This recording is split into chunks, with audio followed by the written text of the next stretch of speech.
le nom de l'Éternel soit béni. Gloire à Dieu. Je voudrais vous proposer la lecture de la parole de Dieu dans 1 Thessaloniciens chapitre 5. 1 Thessaloniciens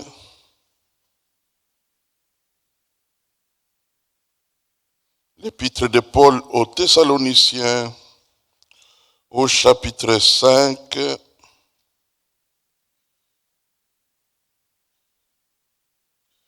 Le verset 18. Rendez grâce en toutes choses, car c'est à votre égard la volonté de Dieu en Jésus-Christ. Rendez grâce en toutes choses, car c'est à votre égard la volonté de Dieu en Jésus-Christ. Alors de ces passages et d'autres qui vont suivre, j'ai retenu comme sujet pour notre prédication d'aujourd'hui, ce que Dieu veut voir chez un croyant pour qu'il exauce ses prières ou ses prières. Ce que Dieu veut voir chez un chrétien, chez une chrétienne, pour qu'il exauce ses prières. Qu'est-ce qu'il veut voir dans nos vies pour qu'il exauce nos prières? Pour que nous ne soyons pas seulement des wagons de quai qui se riment aux exaucements des autres. Qu'est-ce que Dieu veut voir dans notre cœur pour qu'il exauce nos prières? Prions le Seigneur. Père Tout-Puissant, ta parole est une science profonde. Profonde parce que tu es un Dieu profond.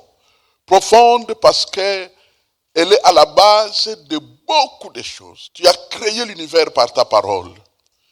Tu sauves les hommes par ta parole. Tu conduis ceux qui veulent être conduits par toi, par ta parole. Tu produis la foi sur la terre par ta parole. C'est la plus grande science. C'est la plus grande source de sagesse. Alors, nous te prions que tu viennes parler à chacun de nous. Je me lève contre tout esprit de la chair. Ces hommes et femmes ne sont pas venus ici pour être assujettis aux esprits de la chair. Je les brise au nom de Jésus-Christ.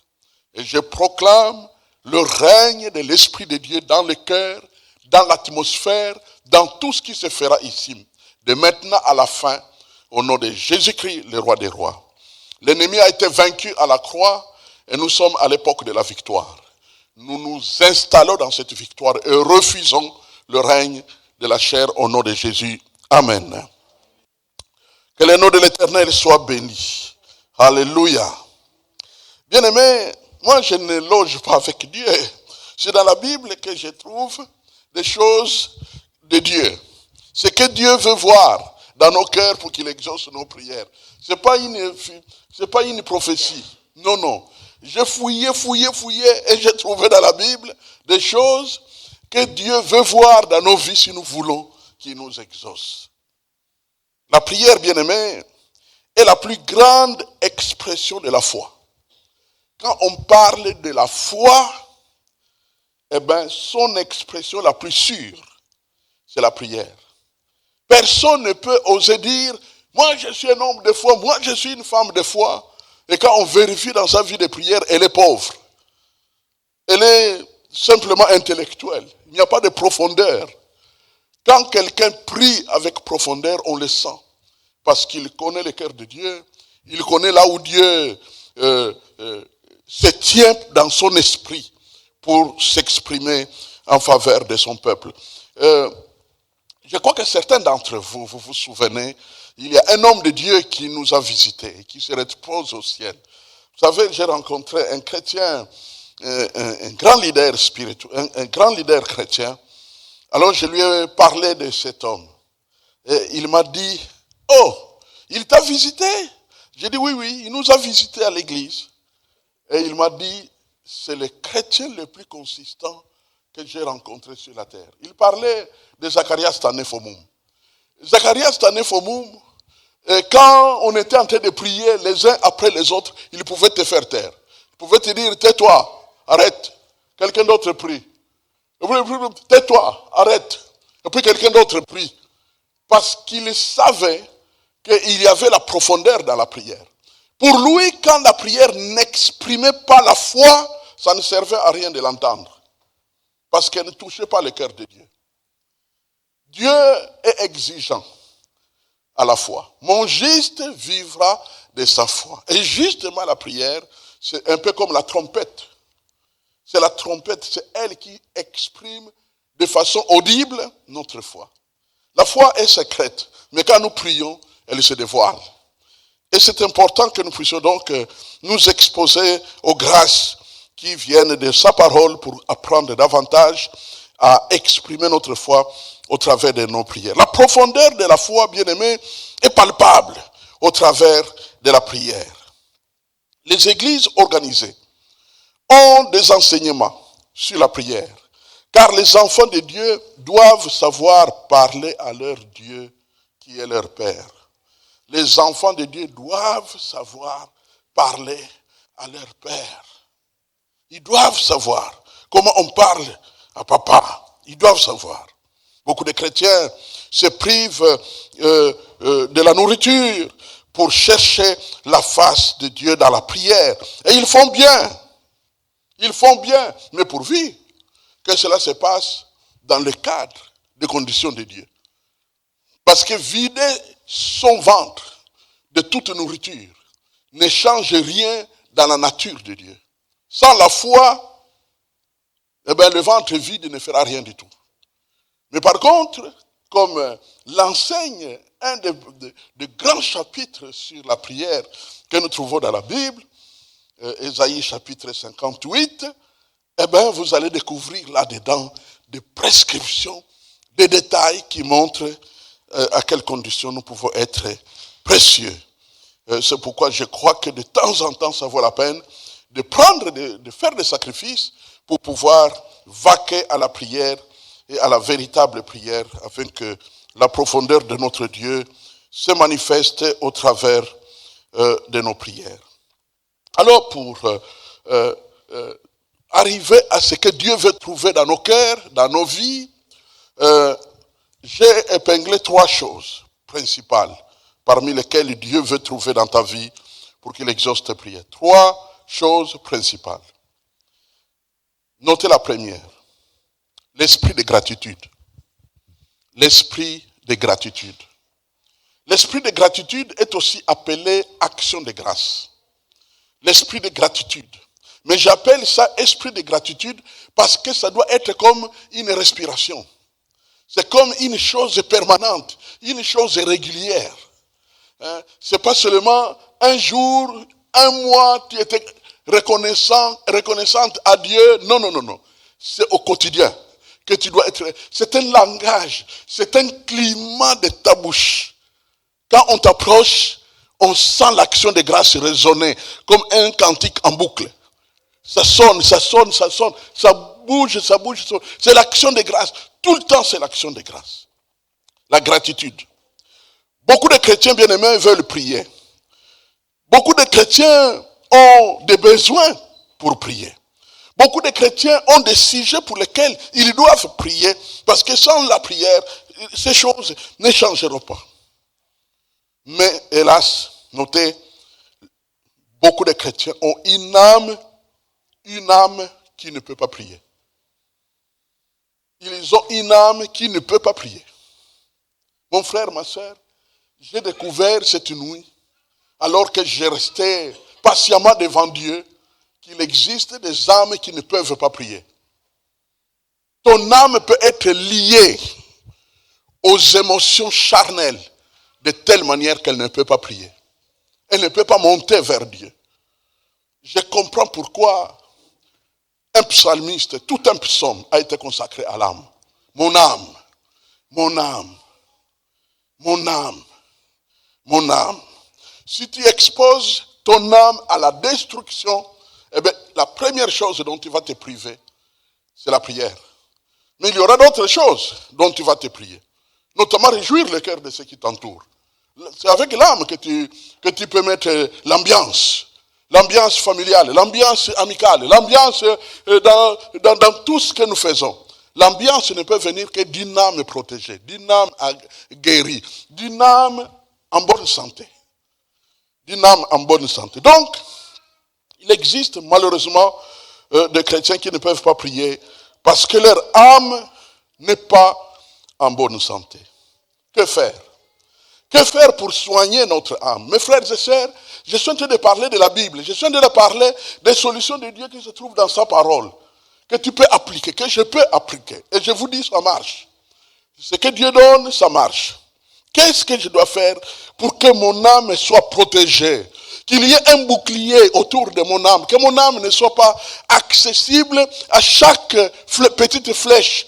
Chaque flèche qui arrive, l'âme est brisée. Non, non, non, non. Il faut que l'âme soit capable de se protéger. Et c'est justement ce passage que nous avons lu qui nous vient en aide. 1 Thessaloniciens, chapitre 5, verset 18. Rendez grâce à Dieu en toutes choses, car c'est à votre égard, c'est en votre faveur la volonté de Dieu en Jésus-Christ. Rendez grâce en toutes choses. Rendez grâce à Dieu en toutes choses. Qu'est-ce que cela veut dire? Eh bien, aussi simple que cela puisse paraître, tu dois avoir une liste des actions de grâce. Sois plein de créativité pour avoir des sujets d'action de grâce. Des sujets d'action de grâce. Des sujets, ta liste des actions de grâce, voilà ce qui décharge ton âme de ce fardeau. Je dirais même entre guillemets de ce faux fardeau. Parce que la vérité est que quand l'âme est détruite, en réalité, elle est détruite par des choses de rien. C'est rien. Quand ton âme est misérable, c'est rien. C'est rien. Ça peut se régler facilement. Revenons sur le psaume 103. Mon âme bénit l'Éternel, et ainsi de suite, le texte continue, et n'oublie aucun de ses bienfaits. C'est la liste. C'est la liste. Amen. C'est la liste. C'est la liste des actions de grâce. Et n'oublie aucun. N'oublie aucun. Vous savez, quand on dit aucun, cela veut dire et les petites choses, et les grandes choses que l'Éternel a fait. N'oublie aucun de ses bienfaits. Liste. Amen. Si tu as un voisin, à gauche, à droite, dis-lui, liste. C'est aussi simple que ça. Liste. Liste des choses que Dieu fait dans ta vie. Les plus petites possibles. Liste. Liste. Une liste des choses que Dieu fait. Tu devrais te rappeler une chose. Vous savez, vous qui n'avez pas encore eu assez d'années dans votre vie, vous ne savez pas la grâce qu'il y a à se rappeler quelque chose d'important. Quand nous étions jeunes, tu as tout dans la tête. tu as tout. Les mathématiques, tout ça, et les choses importantes dont tu dois se souvenir. Mais quand l'âge vient, tu commences à oublier les choses importantes. Certaines factures qui se multiplient, ce n'est pas parce que tu as refusé de payer, mais tu as oublié. Tu as oublié. Donc, ce qui fait que chaque fois que tu te souviens de quelque chose d'important, tu dois rendre grâce à Dieu. Parce que, vous savez, la mémoire, en psychologie et même d'ailleurs dans les corps, la mémoire peut baisser. La mémoire peut baisser. Elle peut vraiment baisser. Alors, quand la mémoire baisse, Dieu utilise l'esprit. Amen. Dieu utilise l'esprit. C'est-à-dire que tu ne te souviens pas de ça sur le plan biologique, mais Dieu amène ça sur un plan spirituel, comme une révélation. Tu as oublié ça. N'oublie pas. Tu as oublié ça. N'oublie pas. Amen. Et quand il fait ça, qu'est-ce que tu fais? Tu rends grâce à Dieu. Tu remercies le Seigneur pour dire, oh Seigneur, merci. Merci. Merci. Merci de ce que tu as permis que je m'en souvienne. Comme ça, le problème est en ordre. Gloire à ton Seigneur. Quand surviennent de grands changements dans notre vie, parce qu'il y aura malheureusement dans notre vie, de temps en temps, de grands changements. De grands changements peuvent intervenir. Oui, de grands changements peuvent intervenir dans notre vie. Des grands changements. Quand surviennent donc de grands changements dans notre vie, comment pouvons-nous garder la joie? C'est la santé de l'âme qui va jouer le rôle. Quand des grands changements arrivent dans notre vie, pour garder la joie, pour garder le climat qu'il faut, c'est au niveau de l'âme qu'il faut agir. Développer l'action de grâce pour tout ce qui est encore bon, petit ou grand. Développer l'action de grâce. L'action de grâce, bien aimé, c'est la clé pour provoquer les miracles futurs. Mais ça, je mets ça d'abord de côté. Remercier Dieu pour la bonne musique, par exemple. Remercier Dieu pour un enseignement édifiant. Remercier Dieu pour une bonne opportunité. Remercier Dieu pour un bon progrès dans la santé. Remercier Dieu pour tout ça. Tout ça guérit l'âme et la recharge de bonnes émotions. Alors, comme je l'ai dit tout à l'heure, l'action de grâce, bien aimé, c'est aussi la clé pour provoquer les miracles du futur. L'action de grâce. Si tu veux préparer tes miracles de demain, c'est dans l'action de grâce que tu dois vivre aujourd'hui et en permanence. Être reconnaissant, reconnaissant, reconnaissant, reconnaissant, reconnaissant et reconnaissant. Reconnaissant, vous savez, l'expression centrale de la louange chez les Hébreux, c'est la reconnaissance. D'ailleurs, quand nous lisons les psaumes, nous verrons le rappel que le peuple fait, ou plutôt les psalmistes, celui qui a composé les psaumes, le rappel qu'il fait des victoires de Dieu en faveur d'Israël. Tu as vaincu ceci, tu as donné telle victoire.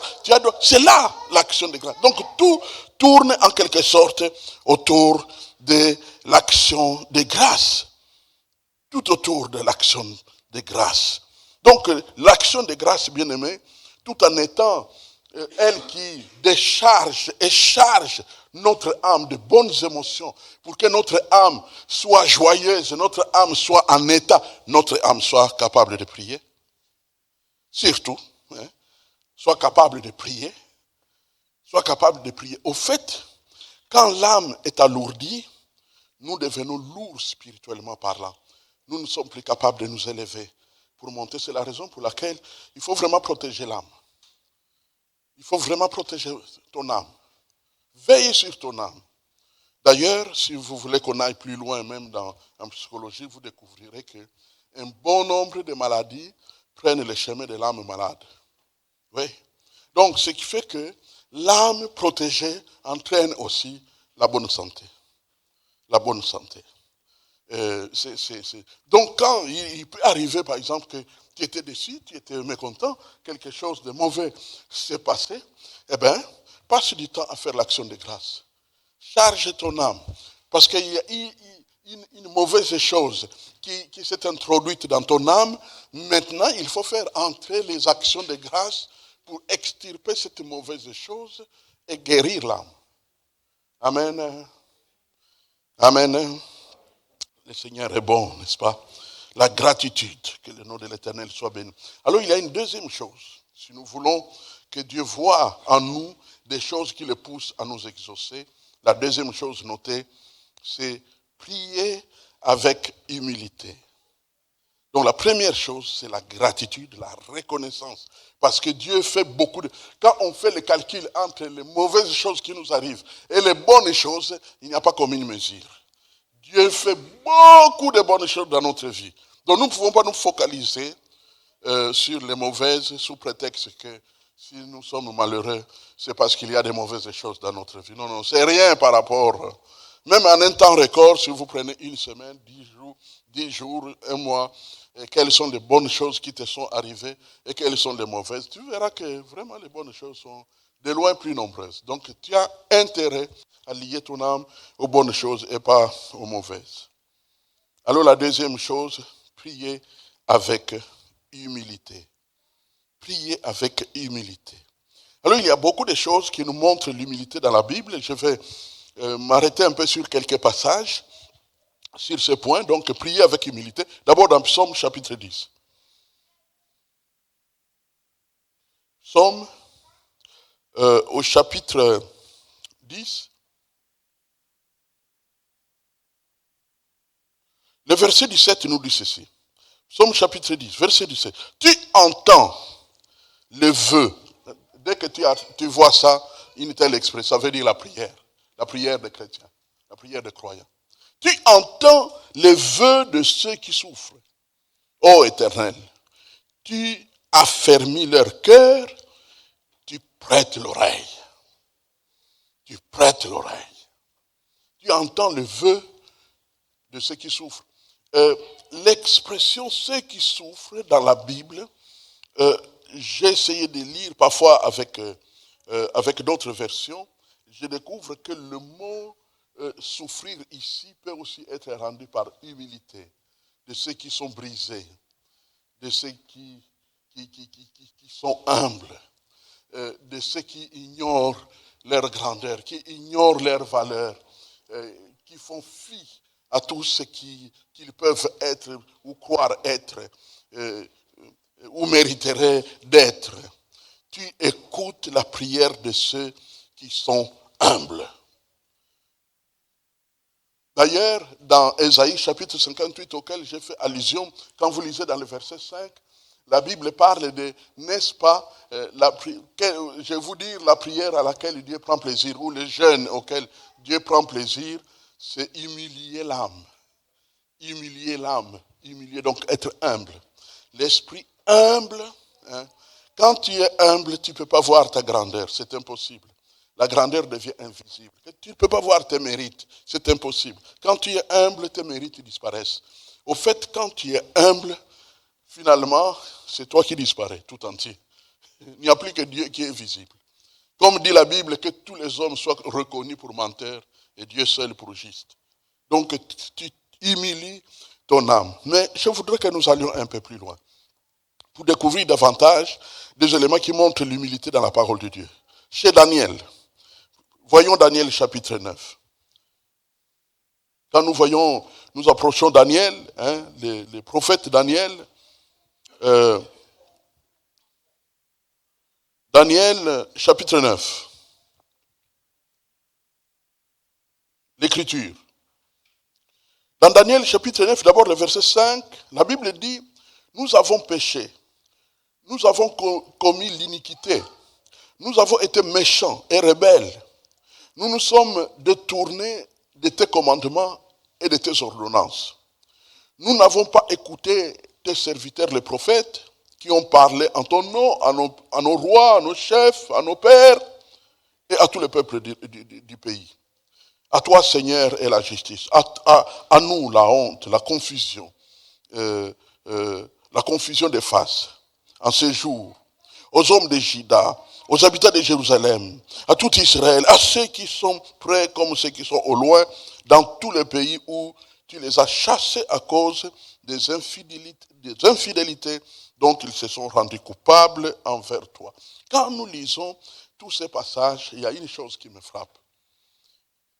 Si on parlait de David et ses péchés, on dirait oui, on en a des preuves. Mais Daniel, mes frères et sœurs. Daniel, mes frères et sœurs. Savez-vous que Daniel se trouve dans la liste des hommes droits de la Bible? Un jour, Dieu dira, si j'ai Daniel, et puis il cite d'autres noms, mais il dit, si j'ai Daniel, eh bien, je suis satisfait. Donc Daniel était un homme juste, un homme droit, un homme saint. Mais maintenant, réalisez ce qu'il est en train de dire. Où trouve-t-il les péchés dont il parle? Vous connaissez la réponse. C'est auprès de son peuple. Le peuple a péché, il a péché. Vous savez, mes frères et sœurs, l'humilité peut nous amener à confesser les péchés des autres. L'humilité. J'ai découvert ça aussi chez Job. Job était quelqu'un qui était droit. Mais il confessait les péchés de ses enfants, comme si c'était ses propres péchés. Donc, l'humilité, c'est pourquoi, mon frère, ma soeur, ne laisse pas l'idée que tu es saint régner sur toi. Non. Quand tu seras saint, tu seras au moins impur à cause du peuple qui t'entoure. La Bible dit que l'homme de Dieu dit, je suis entouré d'un peuple dont les lèvres sont impures. Là, c'est Ésaïe qui parle. Donc, au fait, l'humilité nous amène à reconnaître l'opprobre de la communauté comme étant notre propre opprobre. Dans le verset 16, nous trouvons quoi? Dans le verset 16 du même chapitre. Seigneur, selon ta grande miséricorde, que ta colère et ta fureur se détournent de ta ville de Jérusalem, de ta montagne sainte, car à cause de nos péchés et des iniquités de nos pères, Jérusalem et ton peuple sont en opprobre à tous ceux qui nous entourent. Vous savez, j'ai regardé les nations, nos nations, j'ai regardé aussi ma nation, j'ai découvert que l'un des pays chrétiens au monde où vraiment il y a tellement de saints qui accusent les autres, c'est le Congo. En fait, j'ai vu ça dans les réseaux sociaux. Donc, tu vois beaucoup de saints occupés au quotidien à accuser les pécheurs. À accuser les pécheurs. Tu ne verras aucun de ces saints-là en train de dire que nous avons péché comme Daniel. Non. Les autres. Si ces pays ne marchent pas, c'est à cause des gens comme vous. Ainsi de suite. On accuse, on passe tout son temps à accuser. Ce n'est pas ça l'esprit de la parole. L'esprit de la parole, elle, quand nous voyons Daniel, quand nous voyons Job, quand nous voyons Ésaïe, tous ces gens-là, et même les psaumes, les psalmistes, qu'est-ce que nous découvrons? Une humilité qui pousse à reconnaître devant Dieu que la misère est de notre côté. Il y a des moments où nous pouvons être véritablement innocents et il y a des moments où nous croyons être innocents sans l'être véritablement. Parce qu'il existe des péchés qui échappent à notre vigilance. Soit à cause de notre mauvaise mémoire, soit tout simplement à cause de l'entassement, les situations, les circonstances qui viennent comme du vent et de toutes sortes de choses. Facilement, tu passes à côté du fait que quelque part tu as mal parlé, quelque part tu as mal agi, quelque part tu as fauté. Mais tu oublies tout cela. À cause de cela, ne te mets pas à l'écart d'entre les pécheurs. Je vous ai raconté un témoignage d'un frère qui m'avait écrit parlant du fait que vous tous, vous devez vous repentir, sinon Dieu va frapper. Et je lui ai écrit, je lui ai dit, tu as oublié de mettre toi-même dedans. Tu as oublié, tu ne peux pas être en dehors de ces 7 milliards et demi d'habitants de la terre. Nous sommes tous dedans. Et c'est dans l'humilité, par le chemin de l'humilité, que nous pouvons reconnaître des choses. Et ce n'est pas étonnant qu'avec cette humilité, Daniel va être exaucé.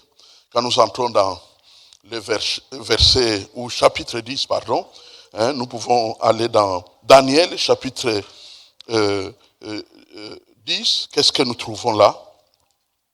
Daniel, chapitre 10. Si nous prenons les versets 11 et 12 de Daniel, chapitre 10, la Bible dit, on peut déjà commencer dès le premier, dès le premier verset, ainsi de suite.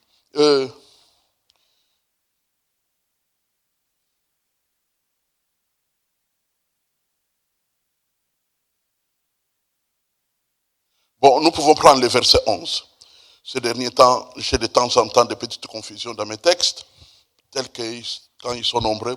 Puis il me dit, Daniel, homme bien-aimé, sois attentif aux paroles que je vais te dire, et tiens-toi debout à la place où tu es, car je suis maintenant envoyé vers toi. Lorsqu'il m'eut ainsi parlé, je me tins debout en tremblant. Et il me dit, Daniel, ne crains rien, car, vous notez, dès le premier jour où tu as eu à cœur de comprendre et de t'humilier, on est en train de parler des prières de Daniel, qui sont décrites par l'ange du côté de Dieu comme étant une humilité. Hein? Et de t'humilier. Depuis que tu as pris à cœur de comprendre et de t'humilier devant ton Dieu. Mon frère, ma soeur, si tu t'attends à des exaucements, eh bien, fuis l'orgueil spirituel et ses corollaires, de peur que Dieu ne s'éloigne, n'est-ce pas, de l'exaucement qu'il peut t'accorder. Dieu donc a exaucé Daniel comme nous le voyons sous nos yeux. Et Dieu a promis d'exaucer tous les cœurs humbles. Même dans Ésaïe chapitre 66, on pouvait aussi ajouter là, j'ai noté ce verset, Ésaïe 66, verset 2, dans la version Martin. Mais à qui regarderai-je, dit l'Éternel? À celui qui est affligé et qui a l'esprit brisé et qui est tremblant devant ma parole. Qui est tremblant devant ma parole. Bien-aimé, j'ai fait une petite synthèse pour regrouper la bonne pensée concernant l'esprit humble. Comment est-il? Numéro 1, il refuse l'élévation et l'auto-élévation. Il refuse ça. Numéro 2, il confesse et avoue ses péchés et les péchés communautaires. Il ne se met pas à l'écart. Il participe. Vous savez, lorsque nous participons au péché des autres, nous devenons comme Jésus. Jésus n'a pas péché, mais il a subi les péchés du monde entier. Et bien, quand nous, dans la confession, je ne dis pas participer en allant faire la même chose, les mêmes bêtises, non, certainement pas. Mais quand nous participons dans notre prière pour confesser les péchés que d'autres ont péchés, nous prenons exactement la même position que le Seigneur Jésus, qui lui n'a pas péché, mais qui a travaillé à l'expiation des péchés des pécheurs. Et l'humilité, troisièmement, nous fait trembler à l'écoute de la parole. Alléluia. L'humilité nous fait trembler devant l'écoute de la parole. L'humilité nous fait trembler devant l'écoute de la parole de Dieu. Troisièmement, donc, numéro 1, gratitude. Numéro 2, humilité que Dieu veut trouver pour exaucer nos prières. Et numéro 3, et enfin, les prières doivent provenir du fond du cœur. Fond du cœur. Du fond de ton cœur. La prière ne doit pas être une composition intellectuelle. Hein? Dieu n'attend pas des poètes. Dieu n'attend pas des écrivains.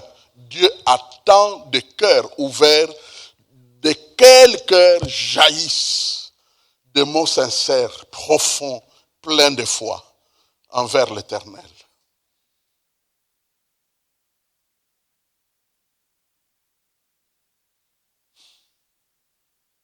Dès que tu fermes les yeux, le cœur. Dirige-toi vers le cœur. Ne te dirige pas vers la tête. Ne te dirige pas vers les livres écrits sur la prière. Ne te dirige pas sur les meilleures prières de l'année, faites je ne sais pas où, rencontrées sur YouTube. Dans ton cœur, c'est là et de là que partira la prière profonde. Amen. Il faut que le cœur s'exprime. Il faut que le cœur s'exprime. Et quand le cœur s'exprime, on le sait. Tu te sens attaqué, dites-le à Dieu. Tu te sens trahi, dites-le à Dieu. Tu te sens épuisé, dites-le à Dieu. Tu te sens découragé, dites-le à Dieu. Tu te sens rejeté, dites-le à Dieu. Tu te sens sec spirituellement, dites-le à Dieu. Ça, c'est le cœur. C'est le cœur. Quand le cœur parle, eh bien, tu le dis à Dieu. Tu le dis à Dieu. Vous savez, ce que vous dites à Dieu sort du cœur. Ça ne reste pas là. Quand c'est à cœur ouvert, quand tu le dis à Dieu, ça sort. C'est comme une délivrance spirituelle qui s'opère. C'est comme si tu as parlé d'un démon et le démon sort. Il s'en va. Il ne va pas rester dans notre cœur. Alléluia. Bien-aimés, dans la Bible, Dieu nous donne la permission de nous décharger sur lui de tous nos soucis. Amen.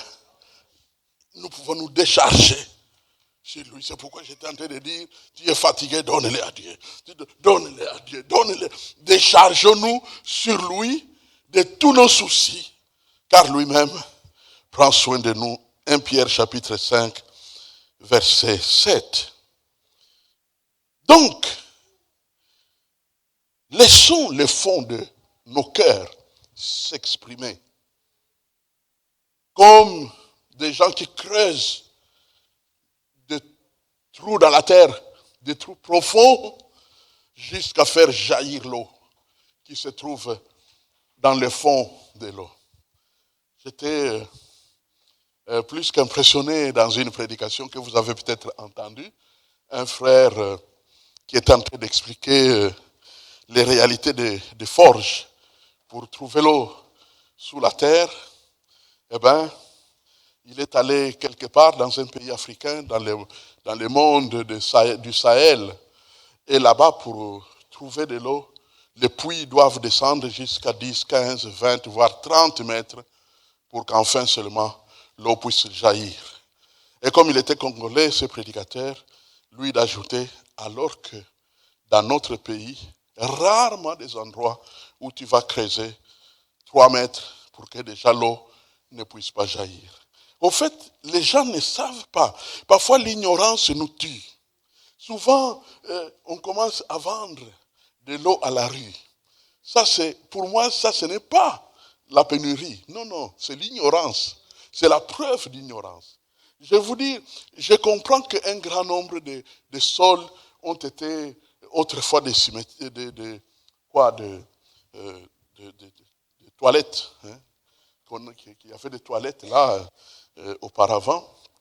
Mais en réalité, quand vous creusez 2 mètres, 3 mètres, et que vous voyez l'eau qui ressemble à la boue qui commence à venir, et vous prenez simplement du sable blanc, et vous versez là-dedans, et puis vous laissez calmer, vous fermez, vous attendez quelque temps, vous verrez l'eau claire. Vous pouvez puiser cette eau et bouillir. C'est de l'eau vraiment potable. C'est de l'eau vraiment potable. Mais ici, nous parlons de nos cœurs. Nos cœurs, bien-aimés, sont capables de prier quand ils sont sauvés. Si tu as un cœur d'une femme sauvée, si tu as un cœur d'un homme sauvé, il est capable de prier avec foi. Mais il faut que tu descendes dans la profondeur et laisse ouvert. Laisse ouvert. Quand le cœur ouvert commence à prier, tu le sais. Parce qu'il y a des choses du fond de ton cœur qui commencent à monter. Qui commencent à monter et tu le dis à Dieu. Quand tu fais ça, tu es dans la liste des hommes et des femmes que Dieu exauce. Amen. Oui. Le cœur ouvert pousse Dieu à exaucer la prière. On comprend pourquoi le salut, c'est un retour à un cœur ouvert. Rappelons-nous, l'enfant prodigue, étant rentré en lui-même. C'est ça le cœur ouvert. Étant rentré en lui-même. Il y a des phrases que tu ne pourras prononcer que si tu es rentré en toi-même dans le fond de ton cœur. Quand tu es là au fond de ton cœur,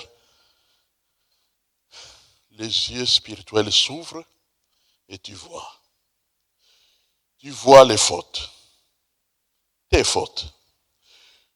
Tu vois les négligences, tes négligences.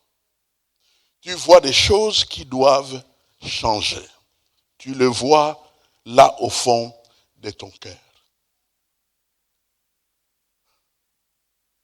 Vous connaissez ce verset de Proverbes. J'aimerais que nous puissions le lire. Proverbes, chapitre 4. Le verset 20.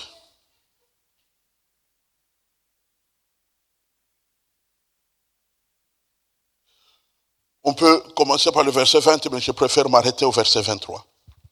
Garde ton cœur plus que toute autre chose, car de lui viennent les sources de la vie. Quand tu vois le cœur, quand tu l'as nettoyé, maintenant nourris-le de la parole. La parole, la parole, la parole, c'est ce qu'on appelle garder le cœur. Amen. Tu le gardes et puis tu mets le parfum. Le parfum, c'est le fruit de l'esprit. Nous l'avons étudié récemment. Le fruit de l'esprit, l'amour, la joie, la patience, ainsi de suite. La bonté, la bienveillance, l'accueil, et ainsi de suite. La maîtrise de soi, et ainsi de suite. Il nous manque souvent de maîtrise de soi. Et nous lâchons des phrases inutiles, qui ne sont même pas à propos, qui sont hors propos, hors contexte, hors édification, hors sérieux, inutiles.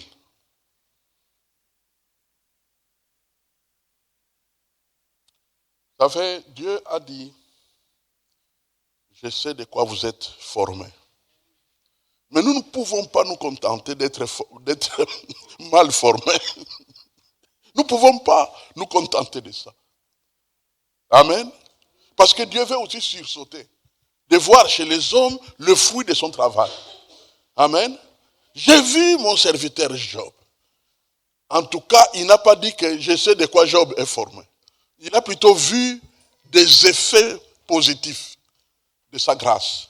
Mes frères et sœurs, produisons du fruit. Amen. Des fruits de la grâce de Dieu. Pour moi, ces choses dont nous venons de parler et d'autres, ce sont les fruits de la grâce de Dieu. Hein? La gratitude, l'humilité, un cœur ouvert qui fait jaillir des prières édifiantes, mais surtout des prières puissantes, parce que pleines de foi vers Dieu. Tout ça, Dieu aime ça. Dieu aime ça. Dieu aime ça. Et je vais vous dire une chose. Ça, c'est plus riche que les sacrifices. C'est Samuel qui le dit, ce n'est pas moi. Si vous allez étudier 1 Samuel chapitre 23, vous découvrirez que Dieu préfère d'autres choses que le sacrifice. Ce qui fait que les sacrifices sont utiles. Dieu n'a pas aboli les sacrifices. Les sacrifices sont utiles. Jeûner et prier, c'est utile. Mais il faut que ce jeûne s'assoie sur un autel des choses de grâce profondément enfouies dans notre cœur et qui portent du fruit pour la gloire de notre Dieu. Nous sommes à l'école de la formation. J'apprécie que Jésus ait laissé l'Église sur la terre. Parce que où allions-nous nous ravitailler des choses de ce genre? Si ce n'est, il persévérait dans l'enseignement des apôtres. Amen. Ça fait, moi quand je vois des choses comme ça, je vois plutôt l'amour de Dieu pour son Église. Dieu nous fait du bien au travers de tout ce qui se passe. Je ne sais pas si vous avez constaté la manière dont Dieu mène nos cultes. Ce sont des cultes, n'importe quel esprit chrétien dirait, ces cultes-là sont des lieux où je dois être. Je dois être là-bas. Je dois être là. Au point que quand dimanche s'approche, tu diras plus que je suis dans la joie. Non. Oui, tu es dans la joie quand on te dit d'aller à la maison de l'Éternel, mais plutôt tu diras, je ne peux pas manquer à la maison de l'Éternel, car là se trouvent des trésors, des sources de la vie dont nous avons besoin. Bien-aimés, nous serons exaucés. Si, et seulement si, il y a l'action de grâce qui règne sur nos lèvres et sur nos cœurs. S'il y a l'humilité qui règne sur nous. Et s'il y a le cœur ouvert que nous laissons faire jaillir de mots sincères et honnêtes, observés au fond de notre cœur par l'Esprit qui nous habite. Afin que quand nous parlons à Dieu, nous disons vrai. Amen. Il n'y a rien qui peut retenir Dieu de nous exaucer. Il est tout puissant. Il est tout puissant. tous nos besoins. Il règle ça. Rien n'est impossible à Dieu, c'est la vérité, mes frères. Ce n'est pas seulement écrit, mais c'est la vérité, car Dieu est tout puissant. Et comme il est tout puissant, donc rien n'est impossible à lui. Il est omnipotent, tout puissant. Donc rien n'est impossible à lui. Nous allons lui parler pour lui dire merci. On a parlé d'action de grâce. Disons merci à Dieu pour des enseignements comme ça, afin que notre Dieu poursuive sa mission. Prions le Seigneur.